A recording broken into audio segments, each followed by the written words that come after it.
नमस्कार, जय हिंद साथियों। मैं एस के यादव आप सभी का अपने YouTube channel fight for success 139 में स्वागत करता हूं। तो साथियों, आज हम लोग क्लास 12th के रसायन विज्ञान का फर्स्ट चैप्टर ठोस अवस्था यानी कि सॉलिड स्टेट्स के बारे में अध्ययन शुरू करेंगे। तो आप सभी को बता दें कि ये वीडियो जो है किनके लिए हेल्पफुल होने वाला है। तो यदि आप किसी भी बोर्ड से हैं, किसी भी स्टेट बोर्ड से हैं, चाहे आप झारखंड से हैं, बिहार से है, उड़ीसा से है, एमपी से है, यूपी से हैं, चाहे सीबीएसई बोर्ड के हैं, अदरवाइज आप किसी भी बोर्ड से हैं, अगर आपके यहाँ एनसीईआरटी की बुकें चलती है तो ये जो वीडियो जो है आपके लिए बहुत ही ज़्यादा कारगर साबित होने वाला है। हम इस वीडियो में जो है आपको नोट्स बनाने भी सिखाएंगे। हम आपको नोट्स भी जो है दिखाएंगे, आपको दिखाते हैं किस प्रकार से आपको जो है यहाँ पे देखते हैं, 1 मिनट रुकिएगा, किस प्रकार से जो है आपको नोट्स बनाना है। देखिए यहाँ पे देख सकते हैं कि नोट्स किस प्रकार से आपको जो है बनाना है, नोट्स बनाने में सिखाएंगे। और एनसीईआरटी का जो है एक एक पेज का जो है हम लोग बहुत ही डिटेल से, डीप से जो है गहराई से अध्ययन करेंगे। तो ना देरी जो है नहीं करते हुए चलिए हम स्टार्ट करते हैं। चलिए हम चलते हैं फ्रंट पेज में, सबसे पहला पेज जो है इसमें आते हैं। चलिए देखिए, आज जो हमारा टॉपिक होगा वो क्या होगा आज हमारा टॉपिक होगा यूनिट 1 क्लास 12 ठोस अवस्था सॉलिड स्टेट्स, जो कितने मार्क्स का है, जो हमारा जो है पूछा जाता है कितने मार्क्स का, 3 मार्क्स का। किसी बोर्ड में 4-5 मार्क्स का ही पूछ लिया जाता है, लेकिन अगर देखा जाए सामान्यतः तो कितने मार्क्स का है ये टॉपिक, 3 मार्क्स का। तो चलिए देरी नहीं करते हुए हम लोग क्या करते हैं, वीडियो को स्टार्ट करते हैं। देखिए अब सबसे पहला हमारा क्या है, ठोस अवस्था। अब ठोस अवस्था सॉलिड स्टेट, आपने ठोस के बारे में पढ़ा होगा कि ठोस किसको कहते हैं।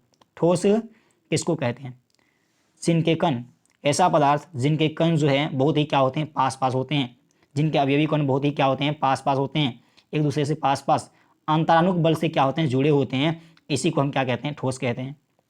अब जो है हम लोग सबसे पहले जो है ठोस अवस्था में पढ़ेंगे। आप लोग ठोस आपने पढ़ा होगा, ठोस किसको कहते हैं, द्रव किसको कहते हैं और गैस किसको कहते हैं। चलिए इसको आराम से जो है हम लोग देखेंगे आगे, लेकिन अभी जो है सबसे पहले आप देखिए क्या है, पदार्थ क्या है, द्रव्य क्या है, मैटर क्या है।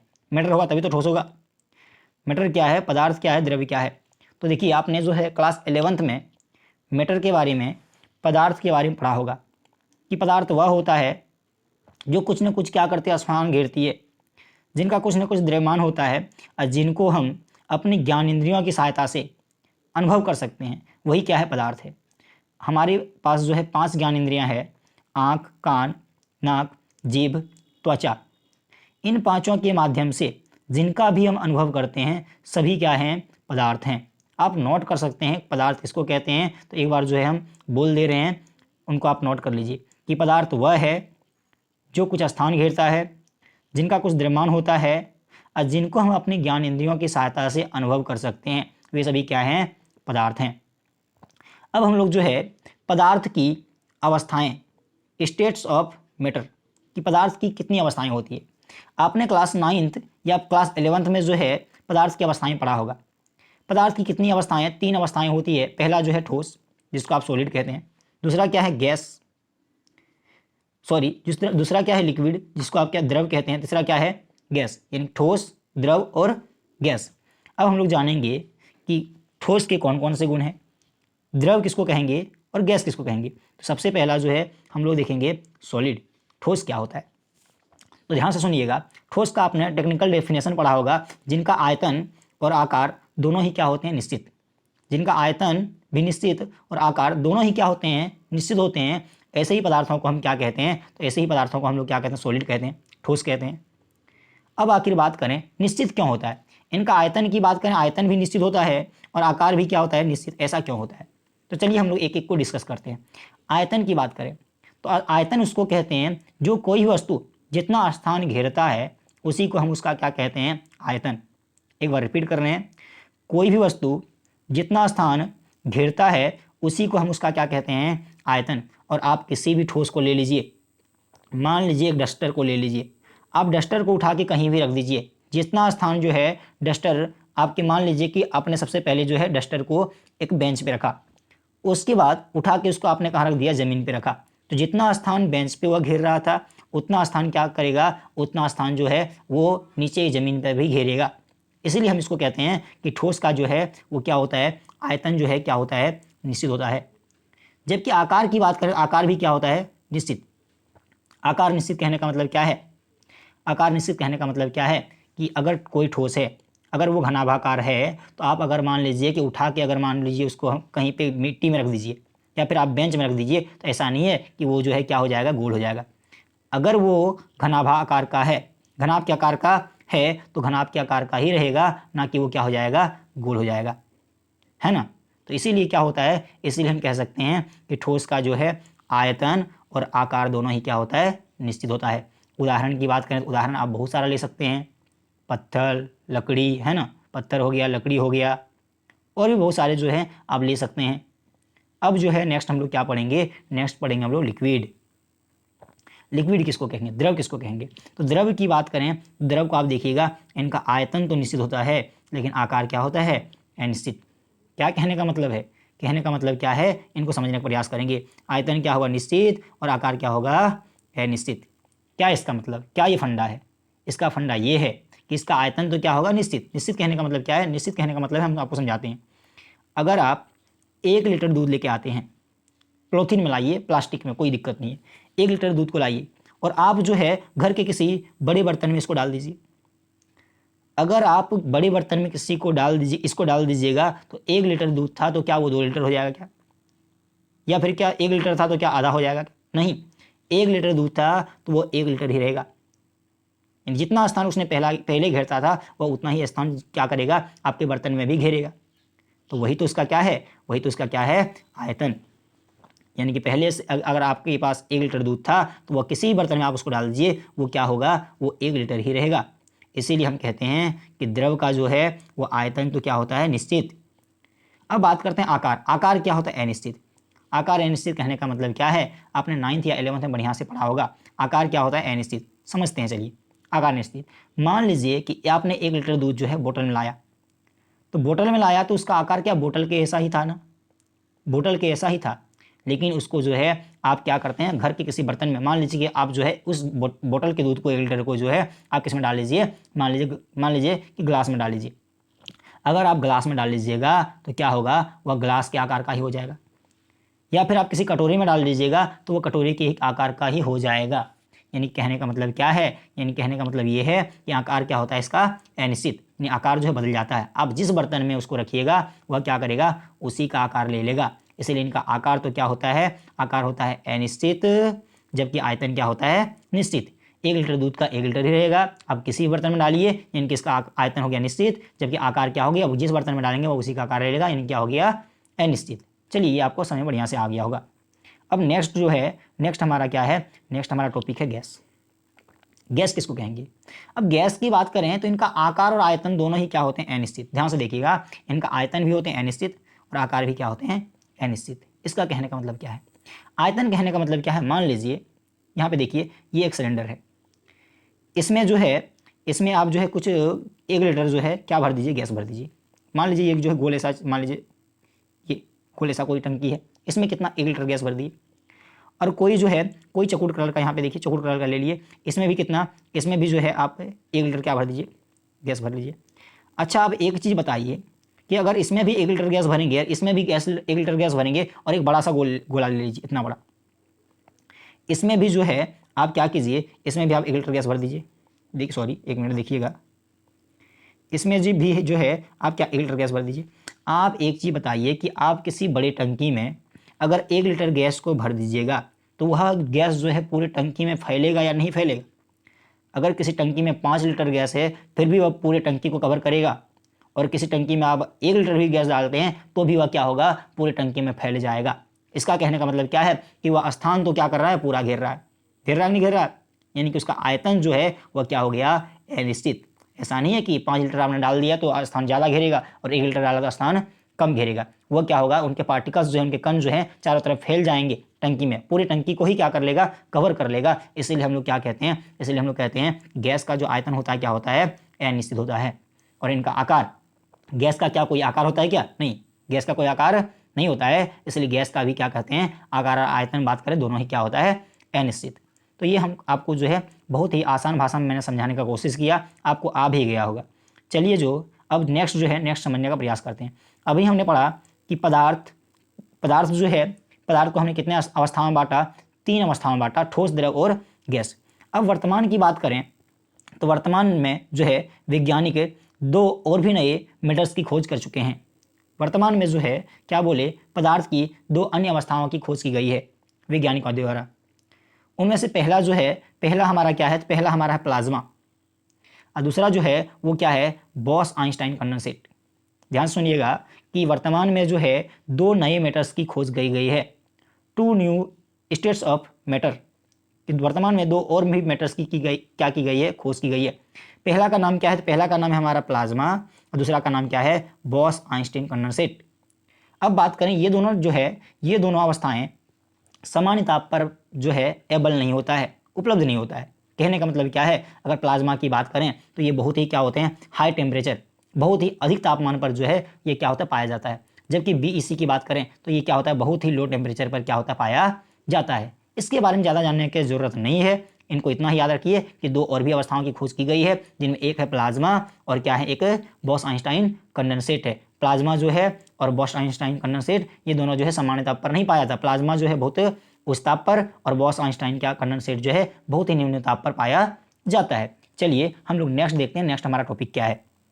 तो आप नोट्स देख सकते हैं, जिस प्रकार से हमने नोट्स यहाँ पे बनाया है उस प्रकार से जो है आप अपना कॉपी में सुंदर से नोट्स प्राप्त बना सकते हैं और एग्जाम में जो है आप आराम से लिख के जो है सुंदर सुंदर जो है क्या बोले, सुंदर नंबर पा सकते हैं, है ना।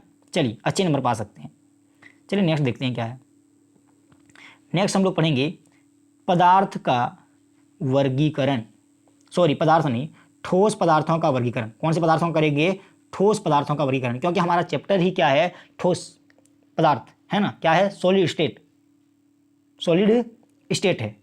अब इसी को हम लोग क्या करेंगे, जो है बहुत डिटेल से डिस्कस करेंगे। तो आज हमारा टॉपिक जो होगा वो क्या होगा, ठोस पदार्थों का वर्गीकरण, classification of solids, classification of solids यानी ठोस पदार्थों का वर्गीकरण। अब हम आपको बताते हैं कि अवयवी कण, देखिए कोई भी सॉलिड्स बने हैं वो क्या है, अवयवी कणों से मिलकर बने होते हैं। कोई भी ठोस है, कोई भी पदार्थ है वो किससे मिलकर बने होते हैं, कणों से मिलकर बने होते हैं। उनमें से कणों में क्या क्या हो सकते हैं, तो कणों में जो है 3 चीज़ें हो सकते हैं, अणु हो सकते हैं, परमाणु हो सकते हैं या फिर क्या हो सकते हैं, आयन हो सकते हैं। ध्यान सुनिएगा कि कोई भी पदार्थ, दुनिया का हर एक पदार्थ जो है वो क्या है, पार्टिकल से बने हैं, कणों से बने होते हैं। उनके कण क्या हो सकते हैं, या तो अणु हो सकते हैं, या तो परमाणु हो सकते हैं, या तो क्या हो सकते हैं, आयन हो सकते हैं। तो इसी प्रकार से अगर बात करें कि इनकी अवयवी कणों की व्यवस्था के आधार पर जो है ठोस को, ध्यान से देखिए, अवयवी कणों की व्यवस्था के आधार पर जो है ठोस को कितने भागों में, 2 प्रकार से बांटा गया है। मतलब क्या, 2 भागों में इसको बांटा गया है। ध्यान से सुनिएगा, फिर से एक बार रिपीट कर दे रहे हैं कि ठोस जो है इनको क्या है, अवयवी कणों की व्यवस्था के आधार पर ठोस को जो है कितने प्रकार, 2 प्रकार के होते हैं। यहाँ पे लिखा है कौन कौन सा, तो पहला जो ठोस होता है वो क्या होता है, क्रिस्टलीय ठोस, क्रिस्टलाइन सॉलिड। दूसरा जो होता है क्या होता है, अक्रिस्टलीय ठोस, एमोर्फोस सॉलिड्स। अब हम लोग पढ़ेंगे कि क्रिस्टलीय ठोस जो है वो क्या होते हैं और अक्रिस्टलीय ठोस क्या होते हैं, क्रिस्टलाइन सॉलिड्स क्या होते हैं और एमोर्फोस सॉलिड क्या होते हैं। तो चलिए इनको समझने का प्रयास करते हैं।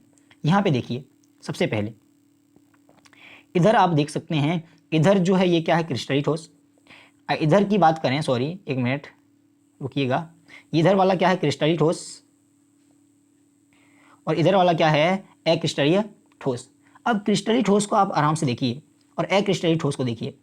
इसके अंदर जो यहाँ पे जो दिख रहा है, इस बॉक्स में आप देखिए, इस बॉक्स में ये बॉक्स और इस बॉक्स को आप गौर से देखिए, इनमें क्या दिख रहे हैं, इनके कण जो हैं, ध्यान से देखिएगा कि इनके अंदर जो कण है, ये सब गोल गोल कलर का जो कण दिख रहा है, ये सब कण जो है, ये सब जो क्या है, कण है। ये क्या है, अगर आप इसको देखिएगा, अगर आप गौर से अगर क्रिस्टलाइन ठोस को अगर इनको देखिएगा तो इनका देखिए क्रम, कणों का क्रम क्या है, एक निश्चित होता है, बहुत दूर तक जो है एक क्रम से जुड़े हुए हैं। आप काउंट कर सकते हैं, काउंट क्या करते हैं, कर सकते हैं कि इनके अंदर जो है कण क्या है।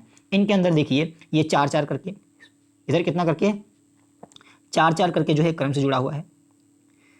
बहुत दूर तक जो है क्या है, 4-4। इधर से अगर देखा जाए तो 3 और 4, सॉरी कितना 6 करके 6 करके एक क्रम से जुड़ा हुआ है।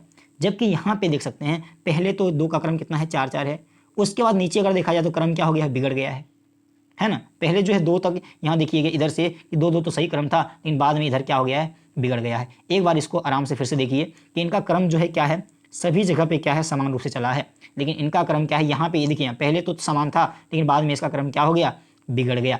इसका कहने का मतलब क्या है, इसका कहने का मतलब ये है कि क्रिस्टलीय ठोस जो होते हैं इनका नियमित पैटर्न होता है, दीर्घ परासी होता है। परासी कहने का मतलब, दीर्घ परासी कहने का मतलब क्या है कि बहुत दूर तक, लॉन्ग रेंज तक, बहुत दूर तक अगर देखा जाए तो ये क्या होते हैं, एक नियमित पैटर्न पर ही क्या हो बंधे होते हैं।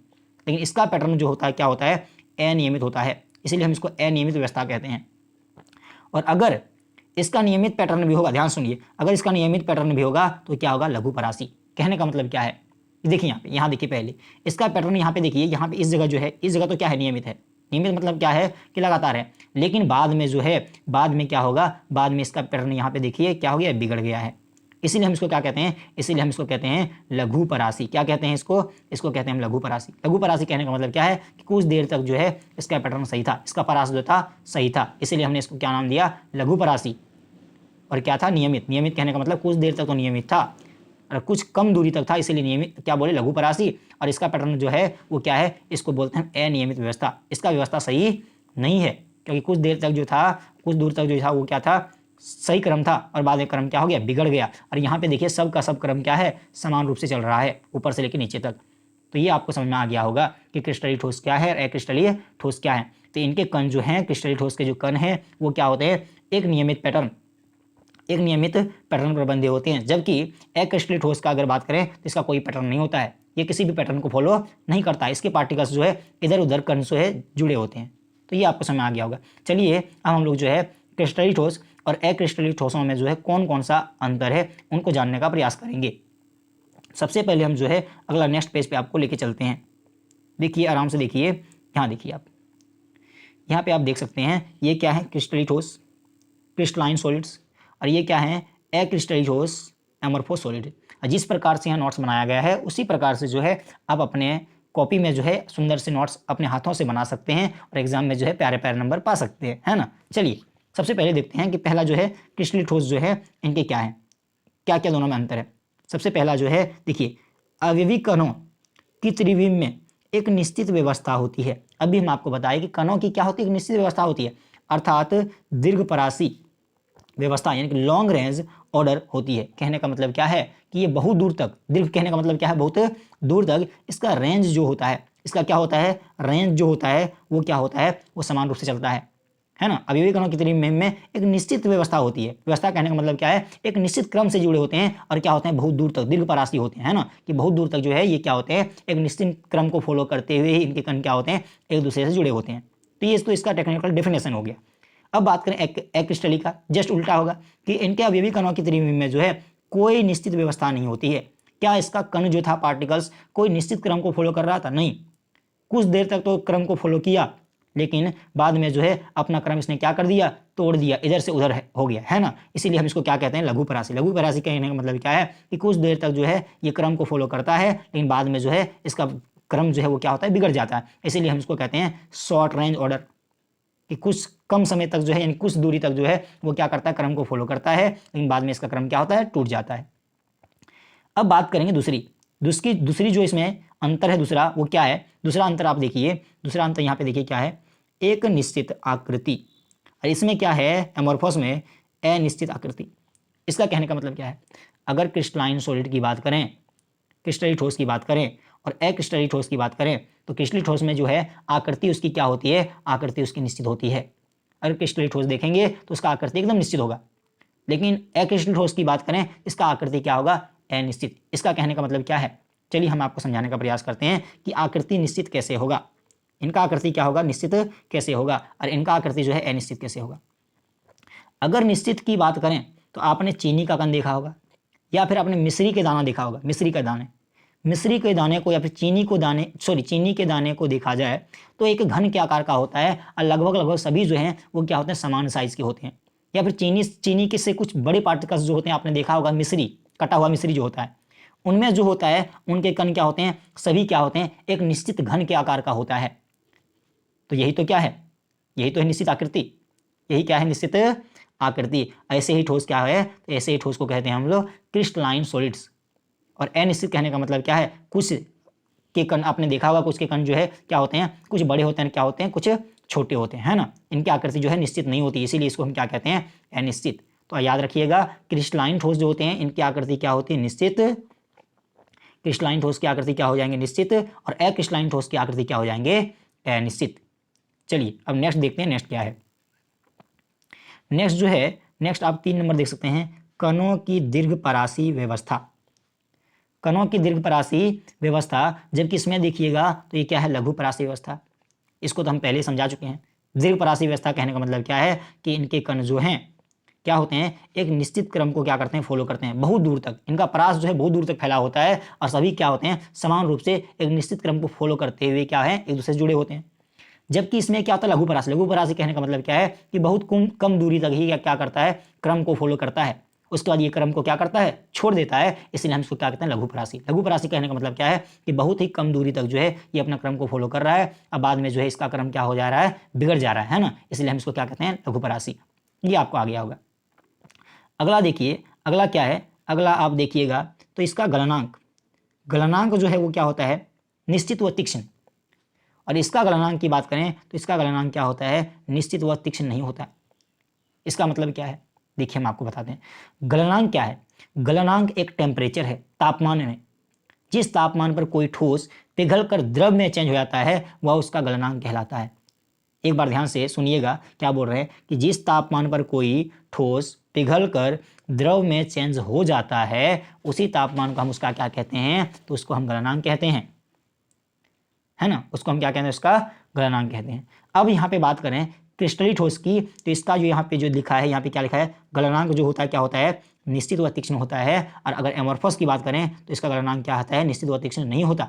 इसका कहने का मतलब क्या है, इसका कहने का मतलब क्या है कि अगर कोई क्रिस्टलीय ठोस है, अगर कोई क्रिस्टलीय ठोस है, क्रिस्टलाइन सॉलिड्स है, तो उनका जो गलनांक होगा निश्चित और तीक्ष्ण होगा। कहने का मतलब ये है कि कोई ठोस है, अगर वह 400 डिग्री सी यानी 400 डिग्री सेंटीग्रेड पे अगर मान लीजिए वह पिघलता है, तो जैसे ही उसका तापमान 400 डिग्री सी पे पहुंचेगा वो अचानक से क्या होगा, ठोस से द्रव में चेंज हो जाएगा। एक बार रिपीट कर रहे हैं, अगर किसी का गलनांक, किसी भी पदार्थ, कोई भी ठोस पदार्थ है, उसका गलनांक अगर मान लीजिए 400 डिग्री सी है, 400 डिग्री सेंटीग्रेड है, 400 डिग्री सेंटीग्रेड पे वह गलना शुरू होता है, तो ऐसा नहीं होगा कि वह धीरे धीरे गलेगा। जिस प्रकार से आप तापमान बढ़ाते चलोगे, उसको गर्म करते जाओगे, ऐसे गलेगा, ऐसा नहीं होता है। अगर किसी का तापमान मान लीजिए 350 डिग्री सी है, 350 डिग्री सेल्सियस है, तो जैसे ही उसका तापमान क्या होगा, 350 डिग्री सी पे पहुंचेगा, अचानक से वह क्या होगा, ठोस से द्रव में चेंज हो जाएगा। जबकि जस्ट इसके उल्टा यहाँ पे देखिए, यहाँ पे क्या लिखिए, इसका गलनांक जो है वो क्या होता है, निश्चित नहीं होता, तीक्ष्ण और क्या होता है, निश्चित नहीं होता है। इसका कहने का मतलब क्या है, इसका कहने का मतलब ये है कि ऐसे जो है, ऐसे ठोस जो होते हैं, ऐसे जो क्रिस्टलाइन ठोस होते हैं, उसका तापमान इसका गलनांक जो है कोई निश्चित नहीं होता है। कहने का मतलब क्या है, जैसे जैसे आप इसको गर्म करते जाइएगा वैसे वैसे क्या होगा, धीरे धीरे वो गलते जाएगा। लेकिन वास्तव में अगर देखा जाए तो क्रिस्टलाइन सॉलिड ऐसे नहीं होते हैं। ये क्या होते हैं, अगर किसी का तापमान 500 डिग्री सी है तो जैसे ही 500 डिग्री सी पे जाएगा तो अचानक से क्या होगा, गल जाएगा, है ना। तो ये आपको समझ में आ गया होगा। चलिए नेक्स्ट देखते हैं, नेक्स्ट क्या है। नेक्स्ट अगर देखा जाए तो इसका शीतलन वक्र, क्या शीतलन वक्र जो है असतत। और यहाँ पे देखा जाए शीतलन वक्र क्या होता है, सतत होता है। देखिए यहाँ पे एक बार फिर से देखिए, आराम से समझिए क्या लिखा है कि क्रिस्टलाइन सॉलिड्स है, उसका शीतलन वक्र, क्या बोले, शीतलन वक्र जो है क्या होता है, सतत। जबकि एमोर्फस जो सॉलिड्स हैं वो क्या होगा, शीतलन वक्र क्या होगा, असतत होगा। इसका कहने का मतलब क्या है, इसका कहने का मतलब ये है कि जिस पर जैसे जैसे इसको क्या करते जाइएगा, ठंडा करते जाइएगा। अगर मान लीजिए कोई द्रव है, अगर मान लीजिए कोई द्रव है और उसको हमने क्या किया, ठंडा करना स्टार्ट किया, फ्रीजिंग करना इसको क्या किए, स्टार्ट किए। तो अगर मान लीजिए कोई द्रव जो है एक द्रव, अगर मान लीजिए कोई भी द्रव है, अगर वो 0 डिग्री सी पे क्या होता है, जमता है, तो या फिर मान लीजिए कि कोई -25 डिग्री सी पे जाके क्या होता है, कोई पदार्थ जो है क्या होता है, जमता है। पहले वो द्रव था और मान लीजिए कि जैसे ही उसका टेम्परेचर -25 डिग्री सी जाएगा वो क्या होगा, जमेगा। तो ऐसा होगा इसमें, जिस प्रकार से अचानक से गल जाता था उसी प्रकार से जैसे ही उस पदार्थ का टेम्परेचर -25 डिग्री सी पे जाएगा वो ऐसे ही क्या हो जाएगा, तुरंत का तुरंत क्या होगा, जम जाएगा। लेकिन अगर इसकी बात करें तो इसका शीतलन वक्र क्या होता है, असतत होता है, लगातार। मतलब क्या होगा, मतलब कहने का मतलब क्या है, जिस प्रकार से ये क्या होगा ठंडा होते जाएगा उस प्रकार से ये क्या होगा धीरे धीरे जमते जाएगा। इसका ऐसा नहीं होगा जिस प्रकार से अचानक से गल गया था 400 डिग्री सी पे, मान लीजिए कि अचानक से गल गया, उसी प्रकार से मान लीजिए -25 डिग्री सी पे कोई अगर जमता है तो जिस प्रकार से -25 डिग्री सी टेम्परेचर होगा वो वैसे ही तुरंत का तुरंत क्या हो जाएगा, द्रव था चेंज होकर क्या होगा ठोस में चेंज जाएगा, यानी तुरंत का तुरंत जम जाएगा। लेकिन अगर एमोर्फोस की बात करें तो ये ऐसा नहीं होता है, ये जिस प्रकार से धीरे धीरे गलता था उसी प्रकार धीरे धीरे क्या होगा, धीरे धीरे जो है जमना स्टार्ट होगा। तो इस वक्र को आप देख सकते हैं, यहाँ पे देखिए ये वक्र बनाया गया है, शीतलन वक्र है ना। यहाँ पे देखिए इधर है, फिर ये है, फिर ये है। इसका मतलब यहाँ पे जो दिख रहा है, यहाँ पे ये है टी जो है टेम्परेचर है, इधर का टी जो है वो क्या है टाइम। यहाँ पे बीच में देखिए ये सीधा चल रहा है, इस पर इस जगह पे ये सीधा वक्त क्यों चला, ऊपर देखिए टेढ़ा था, इधर इधर से आया, फिर ये। इसका कहने का मतलब क्या है कि यहाँ पे जो है, यहाँ पे इसका टेम्परेचर क्या था, समान था। जब क्या होगा, जब ये जम गया तो इसका टेम्परेचर क्या था, समान था। अचानक से ये क्या हो गया, जम गया। लेकिन यहाँ पे देखिए, यहाँ पे ए से बी की बात करें या बी से ए की बात करें, यहाँ देखिए ए से बी की बात करें, इसमें क्या हो रहा था, जिस प्रकार से टाइम बढ़ते गया उस तरीके से क्या हो गया, ये उस तरीके से धीरे धीरे जमते गया। तो ये आपको समझ में आ गया होगा। अब अगला जो है वो क्या है, वो हमारा क्या है, विषमदेशिक। इसकी जो प्रकृति होती है वो क्या होती है, विषमदेशिक होती है। और अगर एमोर्फोस की बात करें तो इसकी प्रकृति क्या होती है, समदेशिक होती है।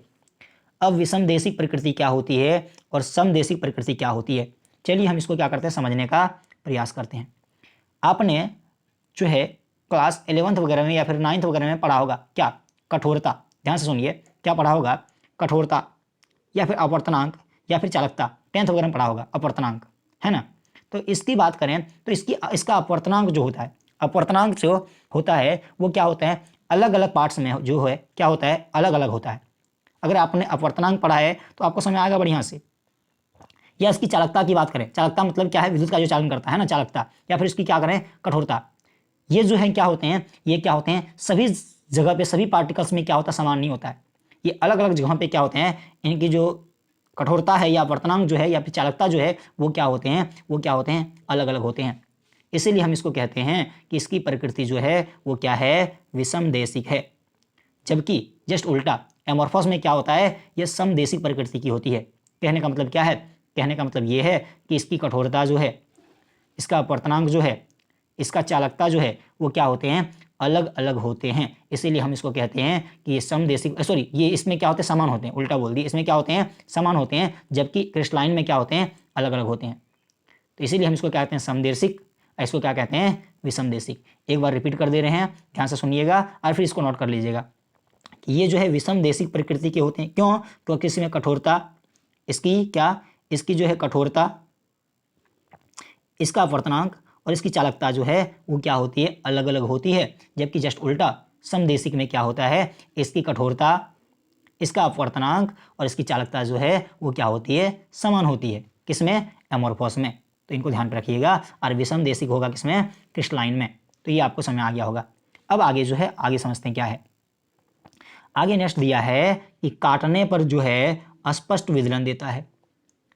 और एमोर्फोस को अगर बात करें, एमोर्फोस को काटने में क्या होता है, अस्पष्ट विदलन। इसका कहने का मतलब क्या है, आपने लकड़ी वगैरह को काटते हुए देखा होगा, किसी मशीन से या आरी से लकड़ी वगैरह काटते हुए देखा होगा। किसी लकड़ी को अगर काटा जाए और एकदम वह पूरा एकदम सपाट, जिस जगह से उसको काटते हैं उस क्षेत्र में क्या होता है, एकदम पूरा का सपाट एकदम चिकना हो जाता है, तो उसको कहते हैं अस्पष्ट विदलन। ध्यान सुनिएगा, अगर कोई चीज़, किसी वस्तु को हम काटते हैं, किसी भी ठोस को, और अगर एकदम पूरा वह चिकना हो जाता है, एकदम पूरा सॉलिड्स, एकदम पूरा सॉलिड, कहने का मतलब क्या कि पूरा चिकना, उसका पार्ट जो होगा जहाँ से उसको काटते हैं वो एकदम पूरा का पूरा क्या होगा, पूरा का पूरा चिकना होगा, पूरा एक जैसा एकदम, कहीं पे भी जो है अवड़ खुबर खुदरा वगैरह नहीं होता है, तो उसको हम क्या कहते हैं, अस्पष्ट विदलन। जबकि जस्ट उल्टा एमोर्फोस को अगर आप काटिएगा, अगर कोई सॉलिड एमोर्फोस है उसको काटेंगे तो उसका जो पार्ट्स होगा जहाँ पे काटेंगे वो जो है चिकना होने वाला नहीं है, उसका जो भाग होगा वो क्या होगा, खुरदर्रा होगा। और खुरदर्रा होगा तो उसको हम क्या कहेंगे, उसको हम लोग कहेंगे अस्पष्ट विदलन।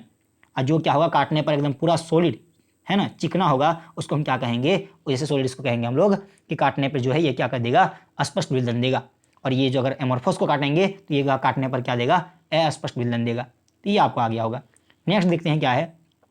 अधिक क्रिस्टलाइन सॉलिड की बात करें तो क्रिस्टलाइन सॉलिड ही क्या होता है, वास्तविक ठोस कहलाते हैं। वास्तव में जो वास्तविक जो ठोस होता है वो क्या होते हैं, क्रिस्टलाइन सॉलिड्स ही होते हैं। जबकि क्रिस्टलाइन नहीं, सॉरी, क्या बोलते हैं, एमोर्फोस सॉलिड्स, है ना, क्रिस्टलीय ठोस, ये क्या होते हैं, ये आभासी ठोस यानी कि अतिस्थित द्रव कहा जाता है। आभासी, हमको आभास होता है कि ठोस है, लेकिन वास्तविक ठोस ये नहीं होता है। एमोर्फोस सॉलिड जो है वो वास्तविक ठोस नहीं होता है। इसको क्या, इसको अतिस्थित द्रव कहा जाता है। अतिस्थित द्रव कहने का मतलब क्या है, इसको ऐसा माना जाता है कि ये जो है द्रव है, इसको ठंडा करके जो है ठोस किया गया है। क्या था, अगर बात करें तो ये क्या होता है, ये पहले से द्रव था, इसको क्या किया, बहुत ज़्यादा ठंडा करके जो है इसको क्या किया गया है, ठोस में चेंज किया गया है। इसीलिए हम इसको जो है क्या कहते हैं, इसीलिए इसको कहा जाता है अतिस्थित द्रव। क्या कहा जाता है, अतिस्थित द्रव, और इसको कहते हैं आभासी ठोस। और वास्तविक ठोस किसको कहते हैं, तो क्रिस्टलाइन ठोस सॉलिड जो होते हैं उसको क्या कहते हैं, वास्तविक ठोस। अब नेक्स्ट जो है, नेक्स्ट देखते हैं नेक्स्ट क्या है, नेक्स्ट है गलन उष्मा। गलन उष्मा जो है ये क्या होते हैं, निश्चित। और अगर एमोर्फोस की बात करें तो गलन उष्मा क्या होती है, अनिश्चित। इसका कहने का मतलब क्या है, इसका कहने का मतलब ये है कि आप इसको टेम्परेचर, तापमान, इसको गर्म करना शुरू कीजिए। क्रिस्टल को जो है क्या कीजिए, क्रिस्टलाइन सॉलिड से उसको गर्म करना स्टार्ट कीजिए। एक ऐसा आप उष्मा देने का इसको शुरू कीजिए, जैसे ही आप उष्मा देते जाइएगा तो एक ऐसा समय आएगा कि अचानक से ये पूरा का पूरा क्या होगा, गल जाएगा, अचानक से ही गल जाएगा। जिस प्रकार हमने आपको पहले ही बता चुके थे कि किसी ठोस का कि गलनांक जो है वो 400 डिग्री सी है, जैसे ही उसका टेम्परेचर जो है 400 डिग्री सी पर पहुंचेगा वो तुरंत का तुरंत क्या होगा, अचानक से जो है वो क्या हो जाएगा, गल जाएगा। जबकि जस्ट उल्टा इसमें होता है। इसको आप क्या कीजिए, इसको आप क्या कीजिए, गर्म करना स्टार्ट कीजिए। जैसे जैसे इसमें उष्मा बढ़ते जाएगा, उष्मा का मान बढ़ते जाएगा, धीरे धीरे क्या होगा, गलते जाएगा। इसीलिए जो है हम लोग क्रिस्टलाइन ठोस की बात करें तो इसकी गलन उष्मा जो है क्या होती है, निश्चित। लेकिन इसकी जो है एमोर्फोस की बात करें तो इसकी गलन उष्मा क्या होती है, अनिश्चित। ये आपको समझ में आ गया होगा। अब जो है कुछ क्रिस्टलीय ठोस और कुछ अक्रिस्टलीय ठोस के क्या है उदाहरण। क्रिस्टलीय ठोस की बात करें तो इसमें क्या है, कुछ धातु वगैरह हैं, जैसे आप देख सकते हैं यहाँ पे क्या है, यहाँ पे है कॉपर, क्या है, Fe है, लोहा, Ag है, जिंक है ना, zinc sulphate, NaCl, sodium chloride, ये सभी क्या है, ये सभी क्रिस्टलीय ठोस के उदाहरण हैं। जबकि अगर बात करें अक्रिस्टलीय ठोस में कौन कौन आएंगे, तो ये कांच, रबड़, प्लास्टिक, ये सभी क्या है, तो ये सभी क्या है, अक्रिस्टलीय ठोस हैं, है ना। एक बार फिर से देखिए, ये कांच, रबड़, प्लास्टिक क्या है, अक्रिस्टलीय ठोस। जबकि कॉपर की बात करें, लोहा की बात करें, Fe, Ae, Zn, NaCl, ये सभी क्या है, क्रिस्टलीय ठोस। और आपको बता दें, ध्यान सुनिएगा कि क्रिस्टलीय ठोस जो है वो वास्तविक ठोस क्यों होते हैं। अगर इसको कुछ दिनों तक छोड़ भी दिया जाए ना तो ये ठोस ही रहेगा। ऐसा नहीं है, जिस तरीके से इसका आकार और आयतन ये फिक्स था वो हमेशा इसका आकार और आयतन क्या रहेगा, फिक्स रहेगा। लेकिन अगर एमोर्फोस की बात करें, ये वास्तविक ठोस नहीं होता, आभासी ठोस होता है। क्यों आभासी ठोस होता है, क्योंकि इसको बहुत दिनों तक छोड़ दिया जाए, तुरंत तो नहीं बात करेंगे, बहुत दिनों तक अगर इसको छोड़ दिया जाए, जैसे सालों करोड़, अगर बात करें हजारों साल अगर छोड़ दिया जाए, फिर मान लीजिए 100 साल, 1.5 साल, 100 साल, 150, मान लीजिए 150 साल छोड़ दें, तो ये क्या होगा, आपने जो है बहुत पुराने भवनों का, खंडर भवनों में आपने शीशा लगा हुआ देखा होगा। आप देखिए कि उसका शीशा जो है क्या होता है, धुंधला हो जाता है। क्यों, क्योंकि अगर आप उसको गौर से देखिएगा तो ऊपर जो है, ऊपर तो क्या होता है, शीशा जो है पतला हो जाता है और नीचे क्या होता है, धीरे धीरे मोटा। ऐसा क्यों होता है पता है, ऐसा इसलिए होता है क्योंकि इनके पार्टिकल्स क्या करते हैं, इनके कण जो है क्या करते हैं, गति करते हैं, बहुत धीरे धीरे गति करते हैं और धीरे धीरे नीचे जो है मोटा होते जाता है और ऊपर जो क्या होता जाता है, पतला हो जाता है। इसीलिए जो है हम एमोर्फोस को क्या कहते हैं, एमोर्फोस को कहते हैं आभासी ठोस यानी कि अतिस्थित द्रव, है ना, कि बहुत ज़्यादा जो है ठंडा कर, बहुत ज़्यादा इनको धीरे धीरे ठंडा करके जो है इनको क्या किया, ठोस में चेंज किया गया। वास्तव में ये ठोस नहीं होते हैं। और अब वास्तविक ठोस जो है किसको कहते हैं, तो ये क्रिस्टलाइन सॉलिड जो होते हैं वास्तविक। आप जो है कॉपर को रख दीजिए, कितना ही दिन तक कॉपर को रख दीजिए, लोहा को रख दीजिए, ये जो है क्या होने वाला है, ये गलने वाला नहीं है। तो ये हमारा आज का लेक्चर था। चलिए अब हम आपको NCERT में जो कुछ पॉइंट लिखा हुआ है उनको अब हम जो है आपको दिखाने का कोशिश करते हैं, आप समझने का प्रयास कीजिएगा। चलिए हम आपको NCERT में लेके चलते हैं। देखिए यहाँ पे ध्यान से देखिए, NCERT में क्या लिखा है, लिखा है ठोस अवस्था के अभिलाक्षणिक गुणधर्म कौन कौन से हैं। पहला फटाफट से आप देखते चलिएगा, हम थोड़ा कलर चेंज करते हैं तो फिर आपको अच्छा से दिखेगा।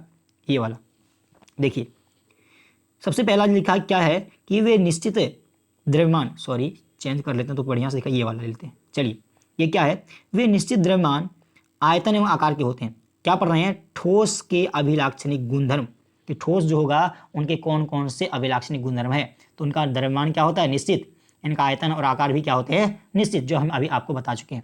दूसरा जो लिखा है, दूसरा क्या लिखा है, दूसरा लिखा है कि इसके अंतराण्विक दूरियां लघु होती है। कहने का मतलब क्या है कि ठोस के कण जो हैं बहुत ही पास पास होते हैं।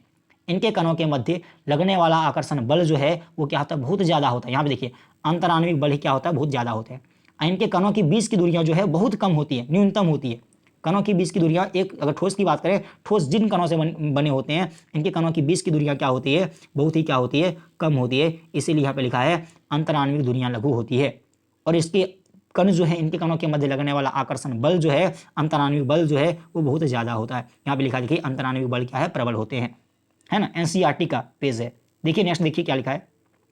नेक्स्ट जो लिखा है, क्या लिखा है, नेक्स्ट लिखा है कि उनके अवयवी कण, अवयवी कण में क्या क्या आएंगे, देखिए परमाणु, अणु, आयन, है ना। ये क्या है, लिखा है, क्या लिखा है, परमाणु, अणु तथा आयनों की स्थितियां निश्चित होती है कि चाहे परमाणु का बने हो, चाहे अणु का, चाहे आयन, किसी से भी बने हो, ये क्या हो, इनकी स्थितियां जो है निश्चित होती है। ऐसा नहीं है वो क्या करेंगे, एक जगह पे, अपने जगह पे कंपन तो कर पाएंगे लेकिन अपनी जगह से हिल नहीं पाएंगे। कहने का मतलब क्या है, आप मान लीजिए किसी बस में आप मान लीजिए चढ़ गए जिसमें से यात्री जो है कचाकच भरे हुए हैं, ठीक है। आप समझिए कि यात्री क्या है, कचाकच भरे हुए हैं, आपका पैर जो है हिल नहीं रहा है, तो आप क्या एक जगह से दूसरी जगह जा पाएंगे, नहीं। आप अपने जगह पे हिल तो पाएंगे लेकिन स्थान को चेंज नहीं कर पाएंगे। उसी को क्या कहते हैं, ठोस। उसी को क्या कहते हैं, ठोस कहते हैं, है ना। तो वो क्या है, कचाकच भरा, मान लीजिए कि वो क्या है, वो जो बस जो है क्या है, ठोस है।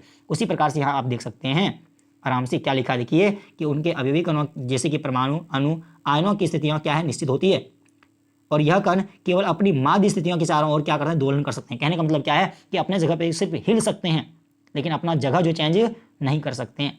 और अगला नेक्स्ट जो लिखा है इसको भी आप नोट कर लीजिएगा। नेक्स्ट जो लिखा है, क्या लिखा है, वे असंपीड्य और कठोर होते हैं। असंपीड्य कहने का मतलब क्या है, असंपीड्य कहने का मतलब क्या है कि कणों को हम जो है अपना जो है हम लोग बल लगा के कणों को पास पास नहीं ला सकते हैं। ये पहले से ही क्या होते हैं, बहुत ही कण इनके पास पास होते हैं, इनको संपीड़ित नहीं कर सकते, है ना।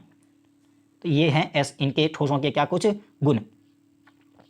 अब बात करें यहाँ पे देखिए एनसीईआरटी में ही लिखा है, हम आपको दिखा देते हैं। जब एनसीईआरटी का पेज खोलें तो ये क्या है, ठोसों को उनके अवयवी कणों की व्यवस्था में उपस्थित क्रम की प्रकृति के आधार पर जो है क्रिस्टलीय और अक्रिस्टलीय में वर्गीकृत किया गया है। अभी हम बोले कि ठोस को थे कितने, उनके अवयवी कणों के अवयवी कणों की व्यवस्था के आधार पर दो भागों में बांटा गया है।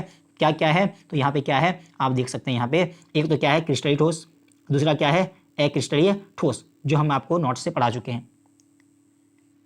अब बात करें यहाँ पे देखिए आप एनसीईआरटी का एक एक पॉइंट देखिए, आप समझने का प्रयास कीजिए। हम पूरा तो अब समझाएंगे नहीं। देखिए साधारणतः क्रिस्टलीय ठोस को अगर देखिए क्या लिखा है, ये क्या है, लघु क्रिस्टलों की अत्यधिक संख्या से बना होता है। मतलब क्या होता है, ये बहुत सारे छोटे छोटे कण जो हैं, बहुत सारे अत्यधिक कण, छोटे छोटे, बहुत छोटे छोटे कण होते हैं। देखिए लघु कण, क्या लिखा है, लघु क्रिस्टलीय क्रिस्टलों की अधिक संख्या के बने होते हैं। मतलब बहुत सारे छोटे छोटे कण जो है, क्रिस्टल जो होते हैं एक दूसरे से जुड़े होते हैं और ये क्या होते हैं, क्रिस्टलीय ठोस बने होते हैं। आगे क्या लिखा देखिए, आगे नेक्स्ट देखिए, समझिए क्या लिखा है। लिखा है प्रत्येक का निश्चित अभिलाक्षणिक ज्यामितीय आकार होता है। ज्यामितीय आकार कहने का मतलब क्या है, आपने चीनी के दाने को देखा होगा। प्रत्येक का जो है अभिलाक्षणिक आकार निश्चित होता है। सब क्या होगा, सबका साइज एक जैसा होगा। और कोई घन के आकार का है तो सबका साइज, सभी कण क्या होंगे, घन के आकार का ही होगा। तो यही होता है क्या, प्रत्येक का निश्चित अभिलाक्षणिक ज्यामितीय आकार, है ना, ज्योमेट्री शेप होता है। अगला देखिए, अगला क्या लिखा है। अगला बात करें तो लिखा है कि क्रिस्टल में अवयवी कणों जैसे परमाणु, अणु तथा आयनों का क्रम सुव्यवस्थित होता है। यानी क्रम जो है इसका क्या होता है, सुव्यवस्थित। आपको हम बताए थे लॉन्ग रेंज ऑर्डर, है ना। इनकी तीनों विभागों में पुनरावृत्ति होती है। कहने का मतलब क्या है, ऊपर जाओ चाहे आप कहाँ जाओ, नीचे जाओ, ये इस क्रम को हमेशा क्या करेगा, फॉलो करते चलेगा। तो वही चीज़ें हैं, सबका सब क्रम सबका क्या होगा, समान होगा। अब देखिए नेक्स्ट क्या है, और यहाँ पे देखिए क्या लिखा है, ये क्या होता है, तो क्रिस्टल की बात करें, क्रिस्टलन में दीर्घपरासी व्यवस्था होती है ना। आपको क्या बताए थे, दीर्घपरासी मतलब बहुत दूर तक जो है ये क्या करता है, अपना जो है क्रम को छोड़ता नहीं है। सभी जगह क्रम जो है इसका क्या होता है, लगातार चलती रहता है। तो वही चीज़ें लिखा हम देख सकते हैं। जैसे एग्जाम्पल की बात करें, देखो सोडियम क्लोराइड हमने आपको बताया था, है ना। ये क्या है, तो कुछ क्रिस्टल ठोसों के क्या है, उदाहरण है, ये हम आपको बताए थे। अब बात करें, थोड़ा देख लीजिए, यहाँ पे एनसीईआरटी पे आ गए हैं। तो अब जो है क्या है, अक्रिस्टलीय ठोस। अक्रिस्टलीय ठोस क्या होते हैं, ये जो है जैसे रबर, देखिए कांच, रबर, प्लास्टिक, द्रव जब ठंडा करने पर ठोस अवस्था में आता है, क्या लिखा है, क्रिस्टल नहीं बनते। ये क्या है, अक्रिस्टलीय ठोस। अक्रिस्टलीय ठोस के बारे में हम लोग जान चुके हैं। अब देखिए कुछ पॉइंट है, इनको आप समझिए, समझने का कोशिश कीजिए। देखिए अक्रिस्टलीय ठोस, ग्रीक शब्द एमोर्फोस से बना है। ध्यान सुनिए कि अक्रिस्टलीय ठोस जो है वो ग्रीक शब्द किससे बना है, एमोर्फोस से बना है, जिसका अर्थ क्या होता है, आकृति नहीं होना। अभी तो बताए थे कि कोई अक्रिस्टलीय ठोस है तो उसकी आकृति जो है वो डेफिनेट नहीं होती है ना। लघु परासी होता है कि कुछ देर तक तो जो है वो क्या करेगा, अपने पैटर्न को सही तरीके से लेके जाएगा, लेकिन बाद में पैटर्न क्या होगा, बिगड़ जाएगा। तो वही चीज़ें हैं। अब इसको याद रखिएगा, ये जो है आपको काम देगा कि अक्रिस्टलीय ठोस ग्रीक शब्द एमोर्फोस से बना है, जिसका अर्थ क्या होता है, आकृति नहीं। चलिए, और ये जो है क्या होता है, तो ये देखिए यहाँ पे आपको एनसीईआरटी से ही हम उठाए थे। देखिए क्या है, ये लघु परासी व्यवस्था होती है, इनकी व्यवस्था क्या होती है, लघु परासी। यहाँ पे देखिए क्या लिखा है, ठोसों में अवयवी कणों, परमाणुओं, अणुओं और आयनों की व्यवस्था जो होती है वो क्या होती है, लघु परासी। अभी तो बताए कि अगर ये क्या बोलते हैं, क्रिस्टलाइन है, क्रिस्टलीय ठोस है, तो वो क्या होंगे, वो दीर्घ परासी होंगे। जबकि एमोर्फोस की बात करें तो ये क्या होता है, लघु परासी होता है। देखिए यहाँ पे क्या है, ऐसी व्यवस्था में नियमित और आवर्तिता पुनरावृत्ति पैटर्न अल्प दूरी तक देखा जाता है। देखिए यहाँ पे साफ साफ हम क्या बोले थे कि पैटर्न जो है वो क्या होगा, अल्प दूरी तक, बहुत कम दूरी तक देखा जाएगा। बाद में जो है क्या होगा, नियमित भाग बिखरे होते हैं, है ना। इनके कण जो है अगर बात करें तो कुछ देर के बाद क्या होते हैं, बिखर जाते हैं। कुछ दूरी तक जो है ये पैटर्न को फॉलो करता है, बाद में इसका पैटर्न क्या होता है, बिगड़ जाता है। इसको हम सरल भाषा वहाँ पे आपको दिखा चुके हैं। अब देखिए क्या है, यहाँ पे देखिए दीर्घ परासी व्यवस्था नहीं है ना, एमोर्फोस का जो है दीर्घ परासी व्यवस्था नहीं है। तो देखिए हम एनसीईआरटी का हर एक पॉइंट को उठाने का प्रयास किए हैं। आप आराम से देखिए, आराम से आप सुंदर से नोट्स बनाइए, ठीक है, और आप आराम से जो है एग्जाम में सुंदर सुंदर जो है क्या बोलते हैं, नंबर पा सकते हैं अगर पढ़िएगा तो। अब देख लीजिए यहाँ पे और कुछ चीज़ें हैं, इनको भी आपको दिखाई देते हैं, 2 मिनट और लग जाएगा तो कोई दिक्कत नहीं है। देखिए क्या है, क्रिस्टलीय ठोसों का गलनांक निश्चित होता है। क्या बोले थे, क्रिस्टलीय ठोसों का गलनांक क्या होता है, निश्चित होता है। यानी कहने का मतलब क्या है, अगर कोई 400 डिग्री सी पे जाके गलता है तो जैसे ही टेम्परेचर उसका 400 डिग्री सी होगा वैसे ही वो क्या हो जाएगा, गल जाएगा। इसको भी आप नोट कर सकते हैं। और अगर बात करें, देखिए यहाँ अक्रिस्टलीय ठोस ताप के निश्चित परास्पर नरम होकर पिघलते हैं और बहने लगते हैं। कहने का मतलब क्या है, कहने का मतलब ये है कि अक्रिस्टलीय ठोस जो होते हैं वो क्या होता है, इसका गलनांक कोई निश्चित नहीं होता है। ये क्या होता है, धीरे धीरे जो है क्या लिखा है, पिघलने लगते हैं, है ना। जिस प्रकार से जो है इसका तापमान बढ़ते जाता है वो क्या होता है, धीरे धीरे नरम होता है और धीरे धीरे क्या होता है, पिघलना शुरू होता है। जबकि क्रिस्टलीय की बात करें तो ये क्या होता है, इनका गलनांक क्या होता है, निश्चित और क्या होता है, तीक्ष्ण होता है। कहने का मतलब ये है कि ये जो है धीरे धीरे धीरे धीरे जो गलने वाला नहीं है, ये क्या है, ये अचानक से गल जाएगा, है ना। यही आपको हम वहाँ पे बता चुके थे। चलिए आप जो है अब और भी देख लीजिए यहाँ पे क्या लिखा है, आराम से देखिए, एनसीईआरटी पढ़ ही लेंगे, कोई दिक्कत नहीं। अक्रिस्टलीय ठोसों की संरचना द्रवों के सदृश होती है। आपको बताए इसको क्या कहते हैं, अति सती द्रव, कि इसको द्रव के समान माना जाता है, कि द्रव को क्या करते हैं, ठंडा करके। देखिए यहाँ क्या लिखा, अत्यधिक श्यानता वाले द्रव मान लिया जाता है। कहने का मतलब क्या है, बहुत अधिक ठंडा करके जो है इसको क्या किया गया है, ठोस बनाया गया है, यानी इसको कहते हैं क्या, अति सती द्रव, है ना। तो यही चीज़ हम आपको लिखवाए थे। और लास्ट में देखिए यहाँ पे क्या लिखा है, ये देखिए क्या लिखा है, द्रवों के सदृश, कि द्रवों के ही क्या होते हैं, समान होते हैं। अक्रिस्टलीय ठोस में प्रवाह की प्रवृत्ति होती है। प्रवाह की प्रवृत्ति क्या है, हमने आपको जैसे शीशा का एग्जांपल लिए कि पुराने खंडर जो हैं उनमें आप देखिए कि नीचे का जो पार्ट है वो क्या होता है, शीशा मोटा हो जाता है, ऊपर क्या होता है, पतला। क्यों, क्योंकि धीरे धीरे ये क्या करते हैं, अपने जगह को चेंज करते हैं, गति करते हैं, है ना। लास्ट में देखिए क्या लिखा है, लास्ट में लिखा है, अतः कभी कभी इन्हें आभासी ठोस, देखिए क्या लिखा है, अतः कभी कभी इन्हें जो है आभासी ठोस अथवा अतिस्थित द्रव भी कहा जाता है। क्या आपने लिखा था, हाँ, हम लोग नोट्स में जो है इसी को ऐड किया था कि कभी कभी जो है इसको क्या कहा जाता है, आभासी ठोस। इन वास्तविक ठोस नहीं कहते हैं, इसको क्या कहते हैं, आभासी ठोस कहते हैं, और अतिस्थित द्रव कहते हैं।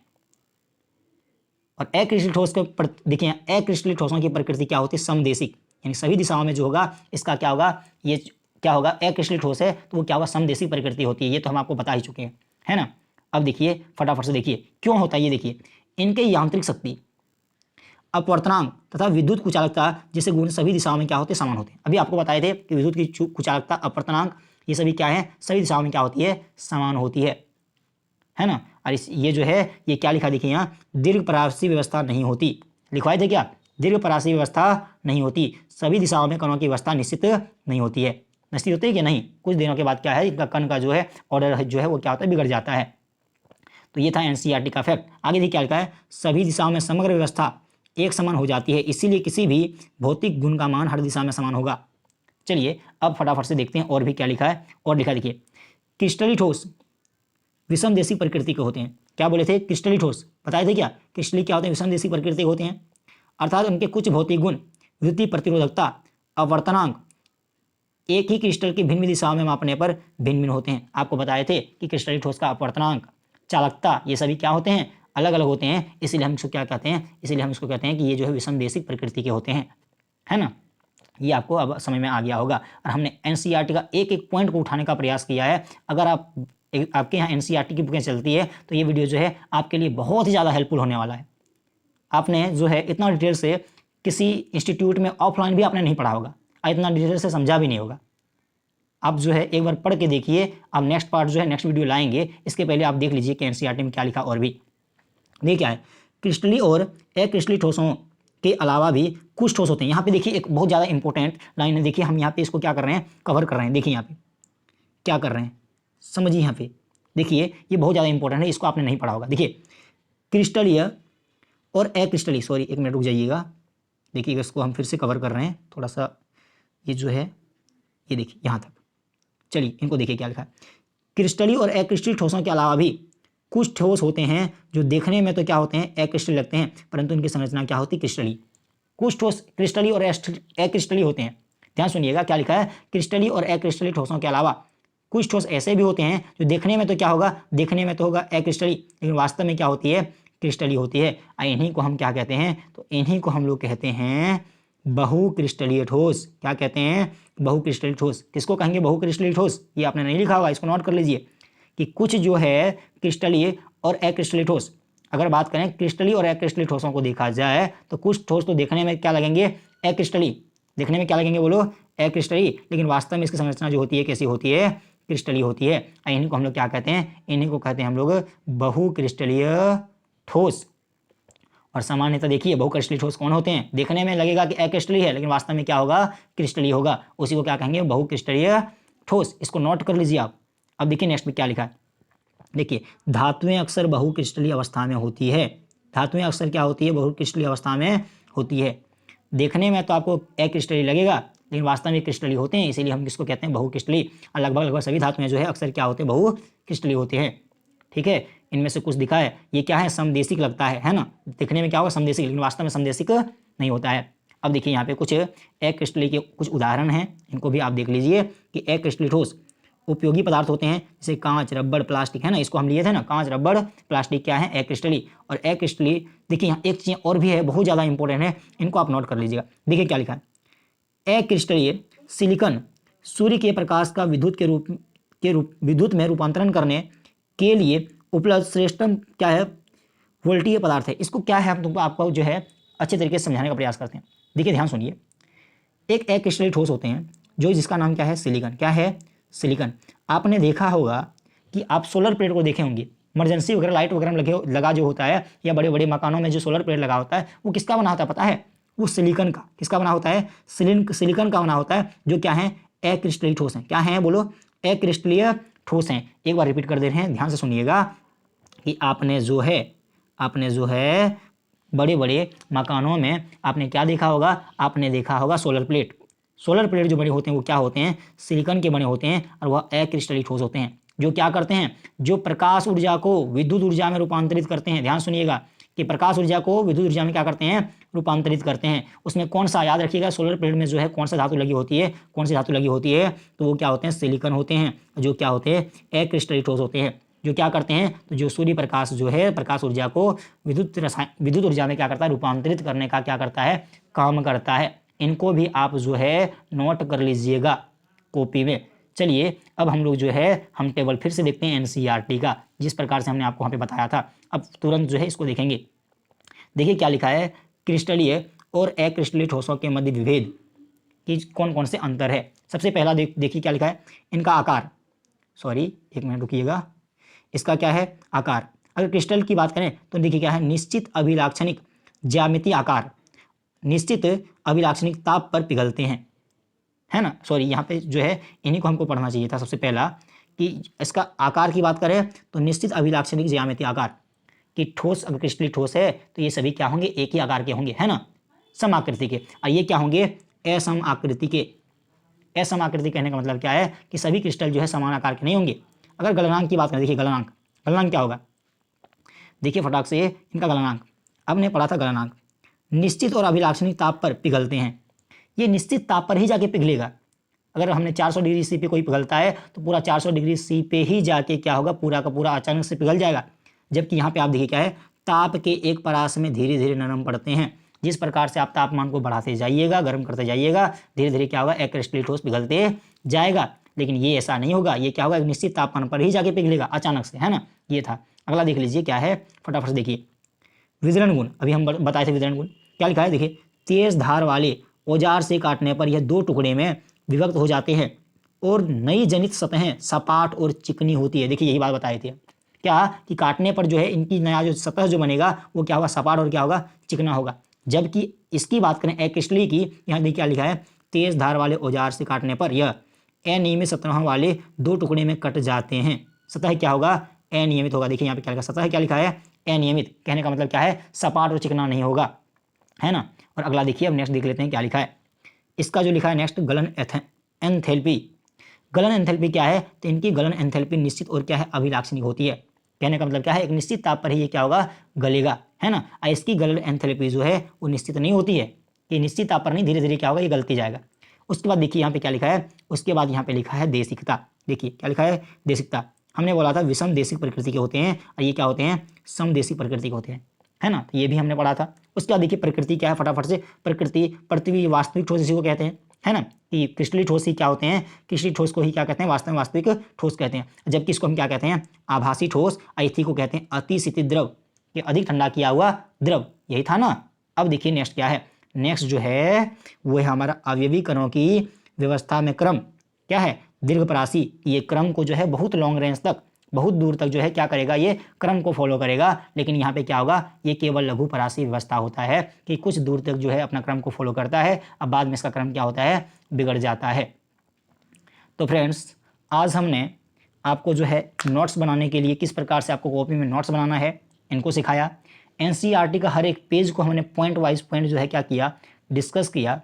अब आप लोग बताएं कि अगला वीडियो जो है, नेक्स्ट वीडियो हम बनाएंगे या नहीं बनाएंगे, इसके लिए आप कमेंट बॉक्स में कमेंट कीजिएगा। अगर आपको ये मेरा वीडियो अच्छा लगा तो प्लीज़ वीडियो को क्या कर दीजिएगा, लाइक कर दीजिएगा, और वीडियो को क्या कीजिएगा, दोस्तों के साथ शेयर कीजिएगा। हम आपको ये चीज़ें बताना चाह रहे हैं कि अगर आप यहाँ से पढ़ रहे हैं या पढ़ाई कर रहे हैं, या फिर आप कहीं भी ऑफलाइन पढ़ाई करते हैं, तो आप भीड़ में मत जाइए कि मिल क्या रहा है। आप देखिए कि हमको आखिरकार कंटेंट कहाँ पे मिल रहा है। आप व्यूज़ पे मत जाइए कि इसका व्यूज़ कितना है, ज़्यादा व्यूज़ है तो ज़्यादा उसको देखना, नहीं। आप इनको देखिए कंटेंट क्या मिल रहा है। हमने तो नया चैनल आज क्रिएट किया है, तो व्यूज़ कहाँ से आएंगे। आप लोग व्यूज़ बढ़ाएंगे तो व्यूज़ बढ़ेगा, है ना। आप लोग लाइक करेंगे वीडियो को तो, और चैनल को सब्सक्राइब कीजिए, और फिर अगर शेयर कीजिएगा तो फिर क्या होगा, हमारा व्यूज़ बढ़ेगा, है ना। और जो है हमने जो है इस चैनल को क्रिएट इसीलिए किया है कि जो बच्चे गाँव के रहने वाले हैं, दूर दराज के रहने वाले हैं, जिनके यहाँ जो है नई कोचिंग, अगर कोचिंग की बात करें, अच्छी कोचिंग की सुविधाएं नहीं है उपलब्ध, उन्हीं के लिए क्या है, ये फ्री में जो है हमने यूट्यूब पे एक चैनल क्रिएट किया है, ताकि सभी बच्चों को जो है इनका क्या हो सके, अच्छा से अच्छा, अधिक से अधिक लाभ हो सके, लाभ मिल सके, है ना। लाभ मिल सके जो इनको पढ़ना चाहते हैं। जो जिनको लगता है कि हमको नहीं पढ़ना है, तो फिर आप आराम से वीडियो देखिए, वीडियो को लाइक कीजिए, दोस्तों के साथ शेयर कीजिए, चैनल को सब्सक्राइब कीजिए, और आगे क्या कुछ बोलेंगे अगर, और फिर अगर आपको मेरा मेहनत अगर अच्छा नहीं लगा तो फिर आप वीडियो को डिसलाइक कीजिए, और फिर अपना जो है काम से निकल लीजिए। और क्या बोलना है, thank you, have a nice day, take care, bye bye, see you.